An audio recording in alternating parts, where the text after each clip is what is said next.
गजाननं भूतगणादिसेवितं कपिस्तजम्बोफलसारभक्षितम् उमासुताशोकविनाशकारणं नमामि विघ्नेश्वरपादपङ्कजं नमामि विघ्नेश्वरपादपङ्कजं। सायचरित्रे 45ನೇ अध्याय। अभी 7 अध्याय बाकी है, 52 अध्याय रहते हैं। और इससे पहले मैं सब पढ़ के इसमें डाला है। तुम लोग सब लोग इसको पढ़ो। तुम लोग को भी एक बुक पढ़ने का भाग्य मिलेगा। खाली सुन लो, काम करते करते सुन लो इसको, क्योंकि शिरडी साईं बाबा का बहुत महिमा है, बहुत उसका कारणिक है। उधर जाने के लिए बहुत अपने को तकलीफ़ होते है और बहुत टाइम भी मिलना चाहिए। इसके लिए ये पढ़ने के लिए भी बहुत टाइम मिलना चाहिए। इसके लिए आप लोग को मैं पढ़ के डालती हूँ। तुम लोग काम करते करते इसको चालू करके सुन सकते हैं, बोल के मैं आप लोग को बोलती हूँ। अभी 45 अध्याय है, मगर कन्नड़ में तुम लोग को उसका नहीं मालूम पड़ा तो भी कान में गिरेगा तो भी बहुत अच्छा रहते। तुम लोग सब लोग पढ़ो, सुनो सुनो। हरे कृष्ण हरे कृष्ण। ಕಾಕ ಸಾಹೇಬರ ಅನುಮತಿ ಮತ್ತು ಆನಂದ ಅವರ ಕನಸು, ಮರದ ಹಲ್ಲಿಗೆ ಇತ್ಯಾದಿಗಳನ್ನು ಈ ಹಿಂದೆ 3 ಅಧ್ಯಾಯಗಳಲ್ಲಿಯೂ ಬಾಬಾ ಅವರ ನಿರ್ವಾಣ ಯಾತ್ರೆಯನ್ನು ವಿವರಿಸಿದೆ. ಅವರ ಭೌತಿಕ ಜಗತ್ತಿನ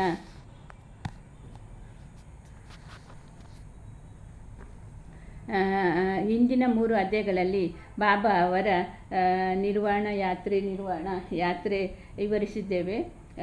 ಅವರ ಭೌತಿಕ ಸ್ವರೂಪವು ಮಾತ್ರ ನಮ್ಮ ಕಣ್ಣಿನಿಂದ ದೂರವಾಗಿದೆ ಹೊರತು ಅವರ ಆಧ್ಯಾತ್ಮಿಕ ರೂಪವು ಬಾಬಾ ಅವರ ಆತ್ಮ ಪರಮಾತ್ಮ ಅಮರವಾದದ್ದಾಗಿದೆ. ಅವರ ಜೀವಂತರಾಗಿದ್ದಾಗ ನಡೆದ ಲೀಲೆಗಳನ್ನು ವಿವರಿಸಿದ್ದೇನೆ. ಆಗ ಗತಿಸಿದ ಅನಂತರ ಅಂತಹ ಲೀಲೆಗಳ ಸಂಭವಿಸಿದೆ ಮತ್ತು ಸಂಭವಿಸಲು ಇದೆ.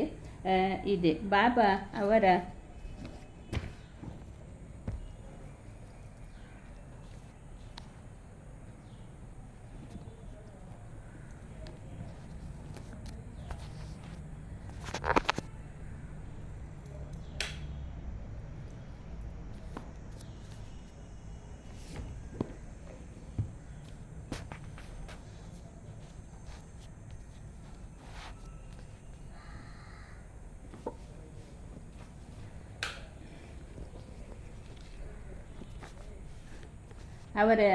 ಅವರು ಗತಿಸಿದ ನಂತರ ಅಂತಹ ಲೀಲೆಗಳು ಸಂಭವಿಸಿದೆ ಮತ್ತು ಸಂಭವಿಸಲೂ ಇದೆ. ಬಾಬಾ ಅವರು ಜೀವಿಸಿದಾಗ ಅವರ ಸಂಪರ್ಕ ಪಡೆದ ಜನರೇ ಧನ್ಯರು. ಆದರೆ ಪ್ರಾಪಂಚಿಕ ವಿಷಯಗಳಲ್ಲಿ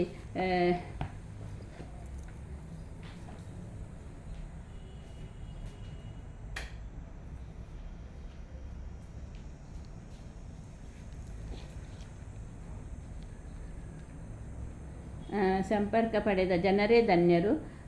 ಆದರೆ ಪ್ರಾಪಂಚಿಕ ವಿಷಯಗಳಲ್ಲಿ ವಿರಕ್ತಿಯನ್ನು ಪಡೆದ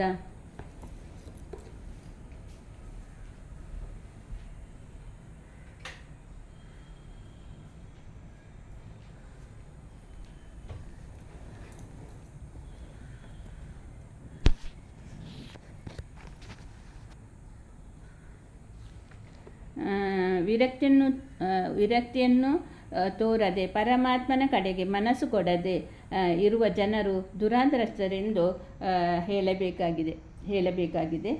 ಭಕ್ತರಿಂದ ಅವರಿಗೆ ಬೇಕಾಗಿರುವುದು ವ್ರತಪೂರ್ವಕ ಭಕ್ತಿ ಮಾತ್ರ.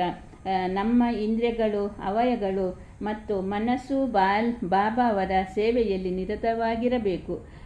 ಕೆಲವು ಸಮಯಗಳಲ್ಲಿ ಕೆಲವು ಅವಯವಗಳನ್ನು ಪೂಜೆಗೆ ನಿಯಮಿಸಿ ಇನ್ನಿತರ ಅವಯವಗಳನ್ನು ಬೇರೆ ಕಡೆಗೆ ಹರಿಸಬಾರದು. ಪೂಜೆ ಮತ್ತು ತಪಸ್ಸು ಮಾಡುವಾಗ ನಾವು ವ್ರತಪೂರ್ವಕವಾಗಿ ತ್ರಿಕರಣ ಶುದ್ಧಿಯಿಂದ ಮಾಡಬೇಕು. ಧರ್ಮಪತ್ನಿಯು ತನ್ನ ಪತಿಯಲ್ಲಿ ಇಟ್ಟ ಪ್ರೇಮವನ್ನು ಶಿಷ್ಯನಿಗೆ ಗುರುವಿನಲ್ಲಿ ಇರುವ ಪ್ರೇಮಕ್ಕೆ ಹೋಲಿಸಬಹುದಾಗಿದೆ. ಮಾತಾಪಿತರುಗಳಿಗೆ, ಸಹೋದರರುಗಳಿಗೆ ಅಥವಾ ಬಂಧುಗಳೇ ಆಗಲಿ, ನಮ್ಮ ಜೀವನದ ಗುರಿಯನ್ನು, ಆತ್ಮಜ್ಞಾನವನ್ನು ಪಡೆಯಲು ಸಹಾಯಕರವಾಗಲು ನಮ್ಮ ದಾರಿಯನ್ನು ನಾವೇ ಹಾಕಿಕೊಂಡು ಆತ್ಮಜ್ಞಾನವನ್ನು ಪಡೆಯಬೇಕು. ನಿತ್ಯನಿತ್ಯಗಳನ್ನು ವಿಚಾರ ಮಾಡಿ ಪ್ರಾಪಂಚಿಕ ಸುಖಭೋಗಗಳನ್ನು ತ್ಯಜಿಸಿ ಇಂದ್ರಿಯ ನಿಗ್ರಹ ಶಕ್ತಿಯನ್ನು ಗಳಿಸಿ ನಾವು ಮುಕ್ತ ಮಾರ್ಗ ಪಡೆಯಬೇಕು. ಇತರರಿಗೆ ಆಧೀನರಾಗಿ ಆಗುವ ಮೊದಲು ನಮ್ಮಲ್ಲಿ ನಾವೇ ವಿಶ್ವಾಸವಿಟ್ಟು ಈ ರೀತಿ ನಾವು ಈ ಪ್ರಪಂಚವು ನಶ್ವರವಾದುದೆಂದು ತಿಳಿದು ಮಿಥ್ಯ ಜ್ಞಾನವನ್ನು ತೊರೆದು ಚಿತ್ತವು ವಿಷಯಗಳಲ್ಲಿ ವರ್ತಿಸದಂತೆ ತಡೆದರೆ ಕೊನೆಗೆ ನಮಗೆ ವೈರಾಗ್ಯ ಬಂದು ಮಮಕಾರವು ದೂರವಾಗುವುದು. ಈ ವಿಧಾನದಿಂದ ಬ್ರಹ್ಮ ವಾಸನೆ ಉಂಟಾಗಿ ಆ ಬ್ರಹ್ಮನೇ ಗುರು ಎಂದು ಅರ್ಥವಾಗುತ್ತದೆ. ನಾವು ಯಾವಾಗಲೂ ಗುರು ಅಥವಾ ಬ್ರಹ್ಮನನ್ನು ವ್ರತಪೂರ್ವಕವಾಗಿ ಆರಾಧಿಸುತ್ತೇವೆಯೋ ಆಗ ನಾವು ತನ್ನಲ್ಲಿ ಐಕ್ಯವಾಗಿ ಆತ್ಮಜ್ಞಾನವನ್ನು ಪಡೆಯುವಂತೆ ಸಂಕ್ಷಿಪ್ತವಾಗಿ ಹೇಳುವುದಾದರೆ ಗುರುವಿನ ನಾಮಸ್ಮರಣೆಯಿಂದಲೂ ಅವನ ಜ್ಞಾನದಿಂದಲೂ ನಾವು ಸಕಲ ಜೀವರಾಶಿಗಳಲ್ಲಿಯೂ ಅವನನ್ನು ಕಾಣುವಂತಾಗಿ ನಮಗೆ ನಿತ್ಯ ಆನಂದ ದೊರಕುತ್ತದೆ. ಈ ಕೆಳಕಂಡ ಕಥೆಯನ್ನು ಇದನ್ನು ಪ್ರತಿಪಾದಿಸುತ್ತದೆ. ಕಾಕದೀಕ್ಷಿತರು ಅವರ ಅನುಮಾನ ಏಕನಾಥ ವೀರಚಿತ್ತನವಾದ ಭಾವಾರ್ಥ ರಾಮಾಯಣ ಇವುಗಳನ್ನು ಪ್ರತಿದಿನ ಓದಲು ಬಾಬಾ ಅವರು ಕಾಕವರಿಗೆ ಆಜ್ಞಾಪಿಸಿದರೆಂದು ನೆನಪಿರಲು ಸಾಕು. ಇದನ್ನು ಬಾಬಾ ಅವರು ಗತಿಸಿದ ನಂತರವೂ ಅನುಸರಿಸುತ್ತಾ ಬಂದರು. ಒಂದು ದಿನ ಚೌಪಟ್ಟಿಯ ಕಾಕ ಮಹಾಜನಿ ಅವರ ಮನೆಯಲ್ಲಿ ಕಾಕದೀಕ್ಷಿತರು ಬೆಳಿಗ್ಗೆ ಏಕನಾಥ ಭಾಗವತನ್ನು ಪಾರಾಯಣ ಮಾಡುತ್ತಿದ್ದರು. ಕಾಕ ಮಹಾಜನಿಯವರು ಮತ್ತು ಶ್ಯಾಮ ಅವರು ಅದನ್ನು ಶ್ರದ್ಧೆಯಿಂದ ಕೇಳುತ್ತಿದ್ದರು. ಅಧ್ಯಾಯದಲ್ಲಿ 11ನೇ ಸ್ಕಂದದಲ್ಲಿ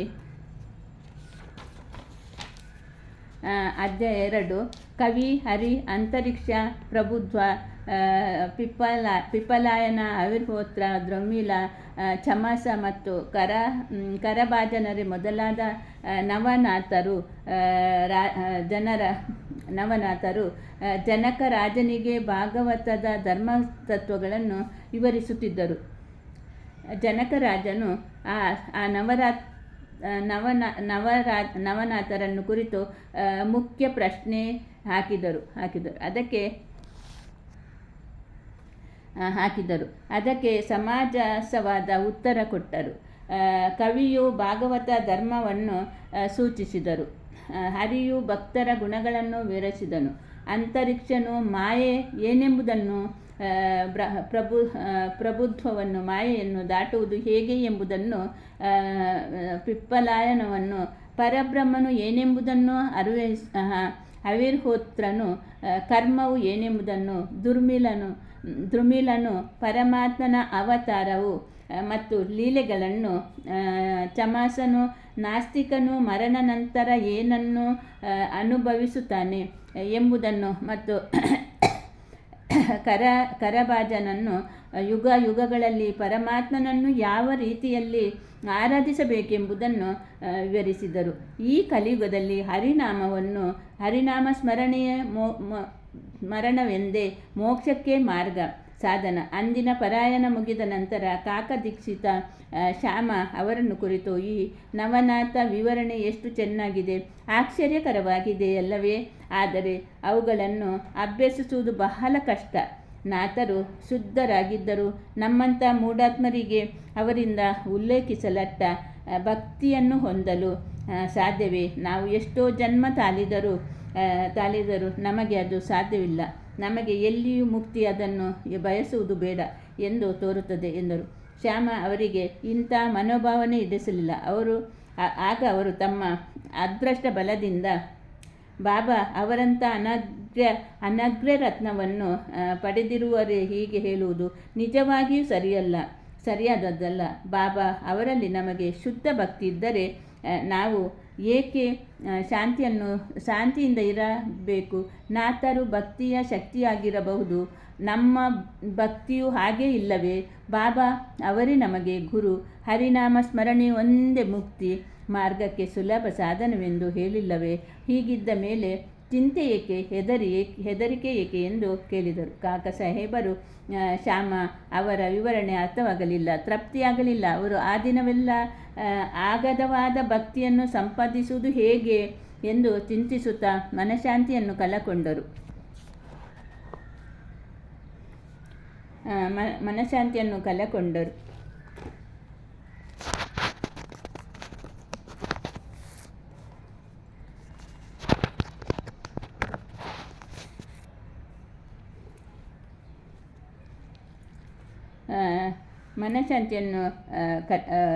ಮಾರ್ಗವೇ ಸುಲಭ. ಬಾಬಾ ನಮಗೆ ಗುರು. ಹರಿನಾಮ ಸ್ಮರಣೆ ಒಂದೇ ಮುಕ್ತಿ ಮಾರ್ಗಕ್ಕೆ ಸುಲಭ ಸಾಧನವೆಂದು ಹೇಳಿಲ್ಲವೇ?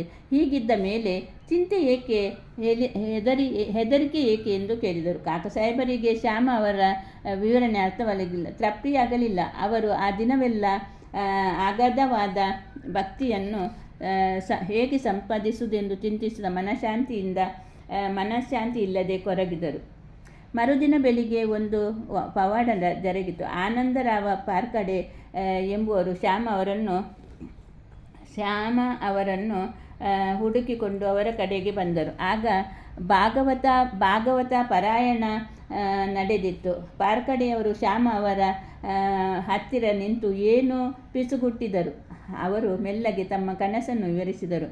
ಈ ಕಿವಿ ಮಾತನ್ನು ಕೇಳಿ ಕಾಕ ಸಾಹೇಬರು ಪಾರಾಯಣ ನಿಲ್ಲಿಸಿ ಅದೇನೆಂದು ಕೇಳಿದರು. ಆಗ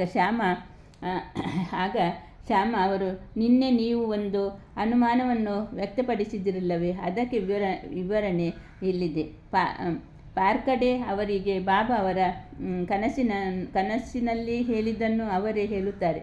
ಗುರುವಿನ ಚರಣಗಳಿಗೆ ನಮಸ್ಕರಿಸಿ ಮಾಡುವ ಅಥವಾ ಆರಾಧನೆ ಮತ್ತು ಭಕ್ತಿ ಇಷ್ಟೇ ಸಾಕೆಂದು ಹೇಳಿರುತ್ತಾರೆ ಎಂದರು. ಪಾರ್ಕಡೆ ತಮ್ಮ ಕನಸನ್ನು ಈ ರೀತಿ ವಿವರಿಸಿದರು. ನಾನು ಸಾಗರದಲ್ಲಿ ನಿಂತಿದ್ದೆ. ಬಾಬಾ ಕೂಡಲೇ ಕಾಣಿಸಿಕೊಂಡರು. ಅವರು ರತ್ನಖಚಿತವಾದ ಸಿಂಹಾಸನದ ಮೇಲೆ ಕುಳಿತಿದ್ದರು. ಚರಣಗಳು ಮಾತ್ರ ನೀರಿನಲ್ಲಿ ಇದ್ದವು. ನಾನು ಅತ್ಯಾನಂದದಿಂದ ಸಂತುಷ್ಟನಾದೆನು. ಆ ದೃಶ್ಯ ಕಣ್ಣಿಗೆ ಕಟ್ಟಿದ್ದಂತಾಗಿ ಮರೆಯಲಾರದಾಗಿದೆ. ಅದು ಕನಸೋ ಅಥವಾ ಕನಸೆಂದು ನಾನು ಭಾವಿಸಿರಲಿಲ್ಲ. ಶ್ಯಾಮ ಕುತೂಹಲದಿಂದ ಅಲ್ಲಿಯೇ ನಿಂತಿದ್ದರು. ಅವರು ನನ್ನನ್ನು ಕುರಿತು ಬಾಬಾ ಅವರು ಶರಣಕ್ಕೆ ಎರಗು ಎಂದರು. ನಾನು ಹೌದು, ನಮಸ್ಕಾರ ಮಾಡಬೇಕೆಂದು. ಏನು ಮಾಡಲಿ? ಆ ಚರಣ ನೀರಿನಲ್ಲಿ ನನ್ನ ಮಸ್ತಕವನ್ನು ಹೇಗೆ ಅವರ ಅಡಿದಾವರೆಯಲ್ಲಿ ಇಡಲಿ ಎಂದರು. ಆಗ ಶ್ಯಾಮ ಅವರು, ಓ ದೇವ, ನೀರಿನಲ್ಲಿರುವ ನಿಮ್ಮ ಚರಣಗಳನ್ನು ಮೇಲಕ್ಕೆತ್ತಿರಿ ಎನ್ನಲು ಬಾಬಾ ಅವರು ಕೂಡಲೇ ತಮ್ಮ ಚರಣಾರವಿಂದಗಳನ್ನು ಮೇಲಕ್ಕೆತ್ತಿದರು. ಸ್ವಲ್ಪ ಕಾಲ ತಡ ಮಾಡದೆ ಪಾದಗಳನ್ನು ಹಿಡಿದುಕೊಂಡೆನು, ನಮಸ್ಕರಿಸಿದೆನು. ಇದನ್ನು ನೋಡಿ ಬಾಬಾ ಅವರು, ಈಗ ಹೊರಡು, ನಿನ್ನ ಅಭಿಷ್ಟ ಸಿದ್ಧಿಸುತ್ತದೆ, ಭಯ ಮತ್ತು ಕಾತುರವನ್ನು ಬಿಡು ಎಂದು ಹೇಳಿ ಆಶೀರ್ವದಿಸಿದರು. ಮುಂದುವರೆದು, ನನ್ನ ಶ್ಯಾಮನಿಗೆ ಜರ ಅಂಚಿನ ದೊರೆತಗಳನ್ನು ಕೊಡು, ನಿನಗೆ ಒಳ್ಳೆಯದಾಗುತ್ತದೆ ಎಂದು ಹೇಳಿದರು. ಬಾಬಾ ಅವರ ಆಜ್ಞೆಯನುಸಾರವಾಗಿ ಕಾರ್ಪಡೆಯವರು ದೋತರವನ್ನು ತಂದು ಶ್ಯಾಮ ಅವರಿಗೆ ಕೊಡಬೇಕೆಂದು ಅವರು ಕೈಗಿತ್ತರು. ಆದರೆ ಶ್ಯಾಮ ಅದು ಬಾಬಾರವರು ಸ್ವೀಕರಿಸೆಂದು ಹೇಳುವ ತನಕ ನಾನು ಸ್ವೀಕರಿಸುವುದಿಲ್ಲ ಎಂದು ಹೇಳಿ ಕೆಲವು ಕಾಲದ ಚರ್ಚೆ ನಂತರ ಕಾಕ ಅವರು ಚಿಟ್ಟಿ ನಿರ್ಧರಿಸಿದರು. ಅನುಮಾನ ಬಂದಾಗ ಚಿಟ್ಟಿ ಹಾಕಿ ಅದರಲ್ಲಿ ಒಂದನ್ನು ಎತ್ತಿ ಬಂದ ಉತ್ತರದಂತೆ ನಡೆಯುವುದು ಕಾಕ ಅವರ ವಾಡಿಕೆಯಾಗಿತ್ತು. ಒಂದು ಚಿಟ್ಟಿಯಲ್ಲಿ ಸ್ವೀಕರಿಸು, ಮತ್ತೊಂದು ಚಿಟ್ಟಿಯಲ್ಲಿ ನಿರಾಕರಿಸಿ ಎಂದು ಬರೆದಿದ್ದರು. ಮಡಿಚಿ ಬಾಬಾ ಅವರ ಫೋಟೋದ ಮುಂದೆ ಇಟ್ಟು ಮುಂದೆ ಮಗುವಿನ ಕೈಯಿಂದ ಆ ಚಿಟ್ಟಿ ಎತ್ತಿಸಲಾಯಿತು. ಅದರಲ್ಲಿ ಸ್ವೀಕರಿಸು ಎಂದು ದೋತರವನ್ನು ಶ್ಯಾಮ ಅವರಿಗೆ ಅವರು ಸ್ವೀಕರಿಸಿದರು. ಕೊಟ್ಟರು. ಶ್ಯಾಮ ಅವರು ಸಂತೋಷದಿಂದ ಅದನ್ನು ಸ್ವೀಕರಿಸಿದರು. ಈ ರೀತಿ ಆನಂದರಾವು ಮತ್ತು ಶ್ಯಾಮ ಇಬ್ಬರು ಆನಂದಭರಿತರಾದರು. ಕಾಕಾ ಸಾಹೇಬರು ಅನುಮಾನ ಪರಿಹಾರವಾಯಿತು. ಈ ಕಥೆಯನ್ನು ಅವರು ಇತರ ಸಂತರಿಗೆ ವಾಣಿ ಗೌರವಿಸುವಂತೆ ಹೇಳುವುದಲ್ಲದೆ ಅದೇ ಸಮಯದಲ್ಲಿ ನಮ್ಮ ಮಾತೆಯಲ್ಲಿ ನಾವು ಅಚಲ ವಿಶ್ವಾಸ ಇಡಬೇಕೆಂಬುದನ್ನು ಬೋಧಿಸಿದರು. ಗುರುವು ತಮ್ಮ ಯೋಗಕ್ಷೇಮ ವಿಚಾರಗಳನ್ನು ಇತರರಿಗೆ ಹೆಚ್ಚಾಗಿ ತಿಳಿದಿರುವುದರಿಂದ ಅವರು ಉಪದೇಶವನ್ನು ನಾವು ಪರಿಪಾಲಿಸಬೇಕು. ಈ ಪ್ರಪಂಚದಲ್ಲಿ ಅನೇಕ ಸಂತರಿದ್ದಾರೆ, ಆದರೆ ನಮ್ಮ ನಿಜವಾದ ಗುರುವು ನಮಗೆ ತಂದೆ. ಬೇರೆಯವರು ಅನೇಕ ಹಿತವಚನಗಳನ್ನು ಹೇಳಬಹುದು, ಆದರೆ ಗುರುವಿನ ಮಾತನ್ನು ಮಾತ್ರ ಎಂದಿಗೂ ನಾವು ಮೀರಬಾರದು. ಅಂದರೆ ನಾವು ನಮ್ಮ ಗುರುವನ್ನು ಮನಪೂರ್ವಕವಾಗಿ ಪ್ರೀತಿಸಬೇಕು, ಅದರಲ್ಲಿ ಸಂಪೂರ್ಣವಾಗಿ ಶರಣಾಗತರಾಗಿರಬೇಕು, ಅವರು ಮುಂದೆ ಭಕ್ತಿಯಿಂದ ನಮಸ್ಕರಿಸಬೇಕು. ಹೀಗೆ ಮಾಡಿದರೆ ಸೂರ್ಯನ ಮುಂದೆ ಕತ್ತಲು ಹೇಗೆ ಇರಲಾರದೋ ಹಾಗೆ ನಿಮ್ಮ ಮುಂದೆ ಯಾವ ಸಂಸಾರ ಸಾಗರವೂ ಇರಲಾರದು ಎಂದು ಹೇಳಿದರು. ಬಾಬಾರವರ ಈ ವಚನ ಹೃದಯದಲ್ಲಿ ನೆಲೆಗೊಳ್ಳುತ್ತಿತ್ತು. ಹಲಿಗೆಯ ಹಾಸಿಗೆ. ಮೊದಲು ಬಾಬಾ ಅವರು 4 ಮೊಲ ಉದ್ದ, 1 ಮೊಲ ಅಗಲ, ಸುತ್ತಲೂ 4 ಮೂಲೆಗಳಲ್ಲಿ ಪಣ ತೀರಿಸುತ್ತಿದ್ದರು. ಕಟ್ಟಿಗೆಯ ಹಲಿಗೆಯ ಮೇಲೆ ನಿದ್ರಿಸುತ್ತಿದ್ದರು. ಕೊನೆಗೆ ಆ ಹಲಿಗೆಯನ್ನು ಬಾಬಾ ಚೂರು ಚೂರು ಮಾಡಿ ಒಗೆದು ಬಿಟ್ಟರು. 10ನೇ ಅಧ್ಯಾಯದಲ್ಲಿ ನೋಡಿರಿ. ಒಂದು ಸಾರಿ ಬಾಬಾ ಅವರು ಆ ಹಲಿಗೆಯ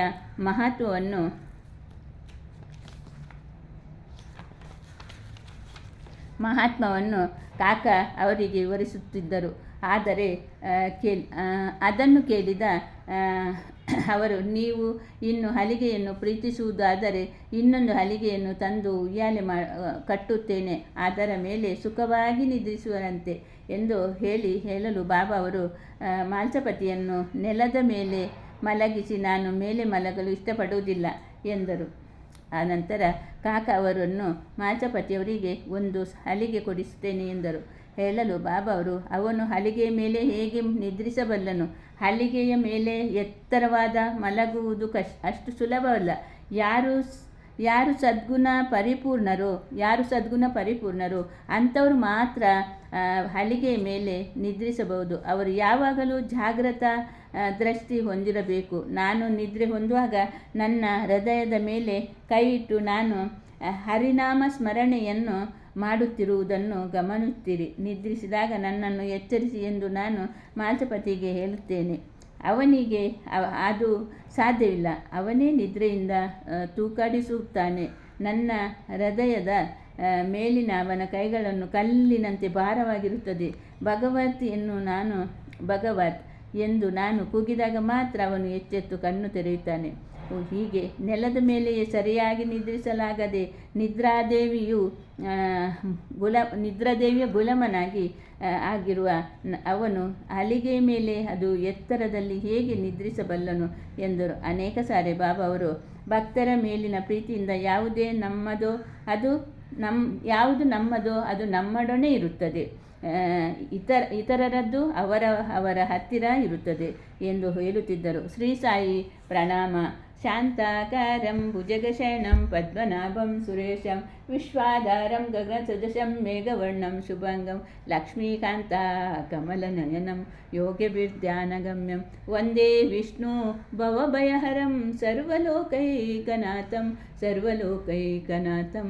ಹರೇ ಕೃಷ್ಣ ಕೃಷ್ಣ ಕೃಷ್ಣ ಹರೆ ಹರೆ, ಹರೆ ರಾಮ ರಾಮ ರಾಮ ಹರೆ ಹರೆ. ಗುರು ಬ್ರಹ್ಮ ಗುರು ವಿಷ್ಣು ಗುರುದೇವೋ ಮಹೇಶ್ವರ, ಗುರು ಸಾಕ್ಷಾತ್ ಪರಬ್ರಹ್ಮ ತಸ್ಮೈ ಶ್ರೀ ಗುರುವೇ ನಮಃ. ಕೃಷ್ಣಾರ್ಪಣಮಸ್ತು. ಹರೇ ಕೃಷ್ಣ.